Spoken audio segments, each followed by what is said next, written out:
Welcome to AM to PM, a show where two guys talk about stuff that's fascinating to tens of people on the internet. I'm Andrew Monahan, a has-been from the first season of Big Brother Canada. And I'm Pete Monahan, a two-time failed applicant to Big Brother Canada. Hey Pete, don't make me cry, okay? I make no promises. All right. Tonight we're going to talk about the finale of Big Brother Canada 3. We'll talk about the upcoming season of BBUSA. It's the 17th version. They just released the new house guests. We'll also talk about twists and whatever else all of you people want to hear about. So, Pete, let's get started. All right. BB Can 3 is in the books, and Sarah Hamlin, the Torontonian pothead, took home the crown. What do you think about it, Andrew? I really like this season. I like the cast. I like the production. It was nice to see it on Global, the big station. But I got to say that there was too many twists for me. In the end, the final three, the one thing I was happy that with any of those final three winning. Typically, it seems like in all the U.S. and, well, in Big Brother, the one that we know, there's always someone who floats through and makes it, on somebody else's. Which a lot of people would say Godfrey did. Yeah, I know that, but I think that he played a really good game. It's a game that doesn't win anymore because Dr. Will's game doesn't translate to Canada, maybe. Not that he was anywhere near Dr. Will. Exactly, but you know what I mean. The not winning, but also what I think the good thing that he did was that he didn't have to win. He never felt the pressure. He did win the last one, so I wanted him to win. I really liked him. I liked I with his blood on my hands, all that stuff. He had great speeches. He had great speeches. Although at the same time, people talk about it like it was amazing. How many did he have? 3? Something like that. Or maybe 2. But Sarah was happy with her winning. She played a very good social, strategic game. But let's face it, the twists with Brittany really dragged her along. I mean, I think that Brittany definitely was going to be evicted, but then that coup d'etat, the coup de twist, coup de dumbass, whatever you call it, saved her, and then ultimately catapulted Sarah along. Absolutely. Because they were thick as thieves the entire way through, and they rode each other's coattails. Yeah. I mean, even if you go back to the very beginning, the first HOH that Brittany won, they won together. Absolutely, and she was like, "I'll give it to you." So that was where Sarah was good strategic, where Brittany was like, "Hey, I don't want to be social with other people. I just want to hang out with her, and I'm going to be a calm beast." Whatever, but then Sarah's like, in the background, still talking to people, and I'm putting stuff in their pipes so they could smoke it, I guess. Yeah. I was happy with her winning. I thought Ashley didn't play a great social game, but she had 2 great alliances that really propelled her far, I think. Yep. I guess starting with the chop shop. People say social. What does that mean? You go around and talk to everybody? That gets you in trouble. She had solid alliances. She was in there with people. If she was in the final versus Godfrey, she wins. Absolutely. I think if she's in the final versus Sarah, I think she wins. Yeah, she's got a lot of friends in the jury. Right. So maybe that's not the right way to say it, but what I mean is she had 2 great alliances. She had a showmance, but then later on, so the pressure was all on the big meat shields that she had, Zach and all those guys. But then when she had to win, she won. So I got to respect that. I like it when people win stuff. I know there's a lot of people say, "Hey, Big Brother's not about winning." You're right, except it is in Canada. You have to win. It is now, absolutely. Yeah, because competitions mean so much, and that's exactly what we see bringing it back to the end with Godfrey. He's playing that game and saying, "I didn't have to win," but then all the people who laid it out on the line think, "Oh yeah, well, I did have to win because I then got evicted, so why should I give you the money?" Yeah, and then I think that comes back to about the bitterness. People just don't like being lied to, and they say, "This is not fair. I should have, you lied to me, and I'm not going to vote for you." I don't think that's why Godfrey lost. No, I know that. I just mean in general now. This is the new Big Brother. Yes. Anyway, that's all we're going to say about that. So Big Brother 17 is just around the corner. We've just seen the cast. What do you think, Pete? All right, so what we've seen that there's 14 new house guests, which is fishy on its own because in the past it's been up to this point, it's been 16. So obviously we're going to assume that there are 2 other players yet to be named, most likely captains of some sort, previous house guests. Coaches, maybe. Exactly. 14, whatever. Which I like actually because it sort of sets up a side by side. Maybe it's going to be men versus women. They're going to attempt to force a women's alliance, which has never succeeded in the history of Big Brother. So who knows? Maybe someone comes along. Who's it going to be? We have no idea. Let's quickly talk about some of the house guests that we've seen. Yep. They're all relatively young. Well, I got to speak to the fact that the oldest person is 33. It seems like this is the way of Big Brother now. You don't have any Jerrys or Rennies. Maybe they'll be the coaches. Isn't Jerry dead? Jerry's not dead. We've established that. I think he's around 81 years old. Yes. Still loving the Marine Corps. And Rennie, I don't know. You better not! I don't know what she's doing. She's adjusting her wig. She's adjusting her wig in Nolans. But 33 is the oldest. Actually checked the average age is 26 and a half. Yeah, well, which is the way it's been going. There's only one. So let's go through it. The youngest guy is Steve, the nerd. He's 22. Yeah. There's a bunch of 23-year-olds. Yeah. Jace, the surfer type adrenaline junkie. Clay, the Texas. He's the best looking dude. I'm sorry, I'm not. He's the guy who played. And I like him. He played Texas A&M with Johnny Manziel. Yeah. So. and then we've got Liz, who is she's from Miami. She is a twin. She has, I heard she has a fraternal twin. No, I'm pretty sure it's fraternal. Anyway, I've got to clarify that because I heard she has an identical twin, but then also Shelly, who is the oldest at 33, has a fraternal twin. Okay, well so maybe that's to clarify that. Yeah. So she's 23. Yeah. Then you've got who else? What are we talking about? What's her name? The 25-year-old girl who's got a friend from Survivor. Oh, this is Meg. Meg. She looks kind of cute. I like her. Interesting. Then you've got. What's the 27-year-old? She's the only one with a child, Devon. Yep, Devon, the poker dealer. Poker dealer who comes from a religious family, but she's not. We shall see. We've got then the 31-year-old. Oh, it's James. He's the Asian hillbilly, as self-proclaimed. He was served in the military as well. Maybe beast mode Asian. I don't know. Can I say that? I said he looks like Donnie and Glenn from The Walking Dead had a baby. I don't watch The Walking Dead. He's a Korean guy. Oh, okay. Anyway, all right. Who else we got? We've got Jason, who is he's the gay guy. He's the cashier. How old is he? He's also 25. Or he's 25. Yep. There is. We're gonna totally forget. Well, and then of course we are. But then we've also got. There's Audrey, who is the transgender person. It seems like this season because we've also got the. What's his name? He's a gay guy. Yeah, Jason. Yeah, we've also got this pro poker player, Vanessa, who's also a lesbian. She's 32. She's made like $4.5 million. I'd be saying, she better not let that cat out of the bag. That's but right. I think people are going to recognize her because I think she's on Poker Stars. Oh yes, I recognize her. As soon as she's got to let slip that she's exactly. Well, we'll see, but you never know. Who else are we forgetting? But so to me, it seems. Oh wait, I forgot about Austin as well. He's the wrestler who's the son of the Flower Children. Peace. But his name is Judas Devlin. Peace while I pile drive your ass. Peter Brown's gonna love this guy. I don't know. Maybe he's not. Maybe. He's a wrestler. Are we missing anybody else? See, we should have this listed here. We should. But it doesn't matter. You know what's funny is it seems like and maybe like Wizard Sleeve.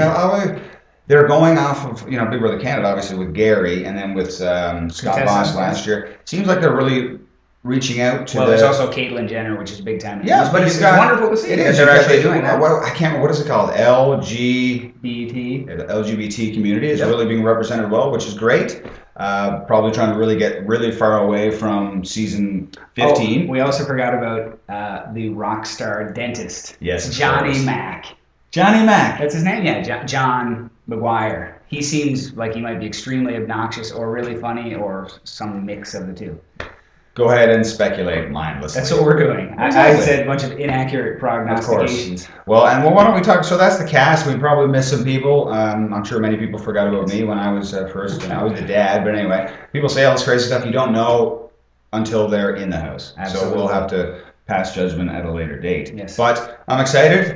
Who do we think is going to be the two added? I think that if it's a guy and a girl, I think it might be either Zach Rance, which I'd love. Yeah. For some reason, I think maybe it could be Howard from season 15. I don't know why. Really? You know what I mean? I'm only because maybe there's one black person. Usually they have two black people, but they do have two people of color, which is the standard MO of having. And then for women, I was talking maybe Danielle Murphy from season 14. I doubt it. Besides that, I hope it's Rennie from season 10. Yes. But it won't be. Maybe it's Jeff and Jordan. It could well be. But probably not. It's probably Jesse. No, actually, no. It's Brendan and Rachel. Oh, that'd be awesome. They all seem to love the girls. Oh, I could see it. I could see it being Alyssa. But I don't think it will be. But I don't know. We'll see. We'll have to wait and see. We'll also see. People. I'm sure people are tweeting right now saying they're my favorite. Oh, exactly. Why? How do you know that? Based on a picture? His shirt is so red. Oh God! They photoshopped all the wrinkles out. That was me. Anyway, we'll have to wait and see.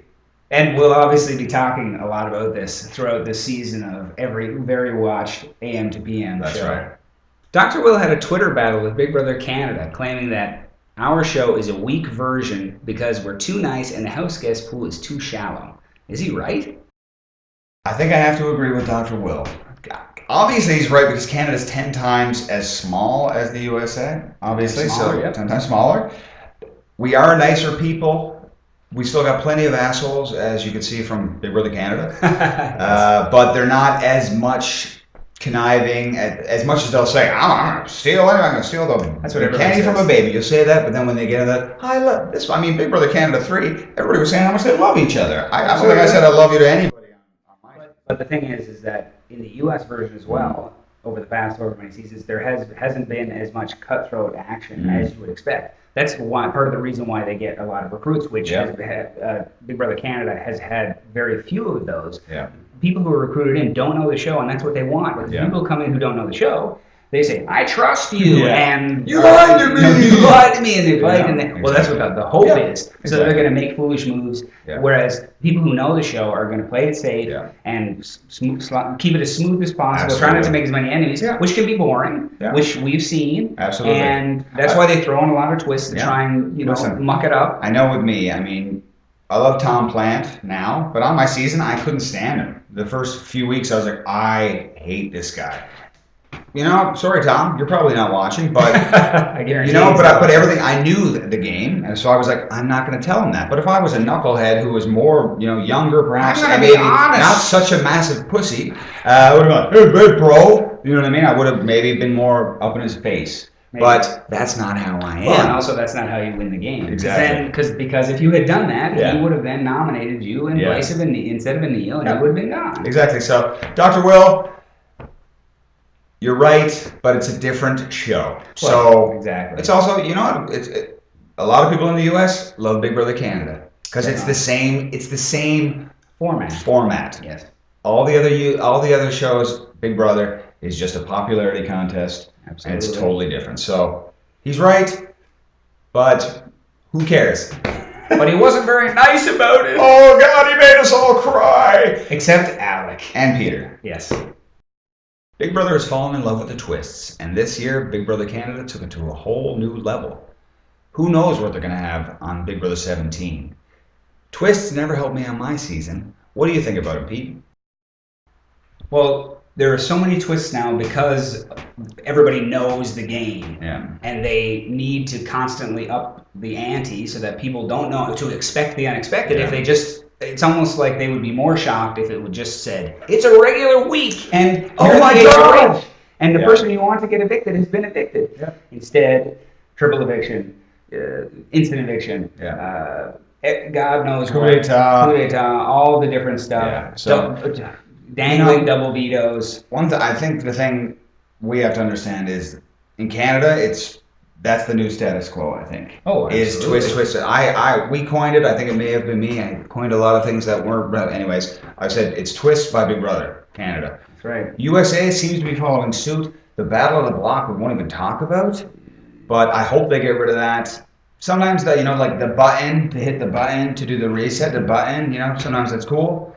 Button. They don't know how to say button, but that's the way it is. You got to go in there expecting that, but except for it totally changes the game. So this guy, say for example, what's the gay guy's name? The young fellow? Jason. Yep. So he says he's going to make an all-girls alliance. But if, like you say, if there is some twist and they say we're starting off as teams, a la the cliques or whatever, or with the coaches, if that happens, then that gets taken away because he's a guy. Even though there's a transgender girl and a lesbian, they're not going to say, "Oh, you guys are going to get to work together because this is a twist and you have to stick with that." At the same time, you can think about it. It would help someone out like Ian. Yeah. Ian came into his season. If he's there without the coaches, in my opinion, he doesn't win. He's probably gone very quick. But because he's given an alliance, which he would not have gotten otherwise, then he's able to use that intel to go to the other side, create the quack back, go to the end. All that stuff helps. So who knows? Big Brother, you never know what's going to happen. So each season they come up with these ideas. They say, this is the twist we're going to go. I'm sure they plan to go down this road. They just hope it's enjoyable and entertaining, and we get some people we love, we get some people we hate. That's all I can hope for. Well, and then they hope that they don't screw themselves and get rid of the 2 or 3 most popular players, because then they'll just twist them back in. There's a twist! They bring people back? Unfortunately.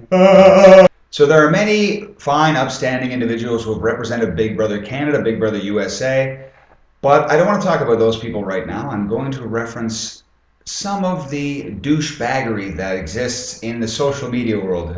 We've combed Twitter, Facebook, Instagram, LinkedIn. I don't even know what any of these things are. There was a clear winner, and it's my old buddy from the first season of Big Brother Canada. It's Alec Beal, the Emperor of Douche. Congratulations, Alec. You are our douchebag of the week.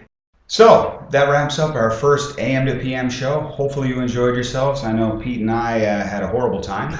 And we'll see you next week. Or maybe we won't.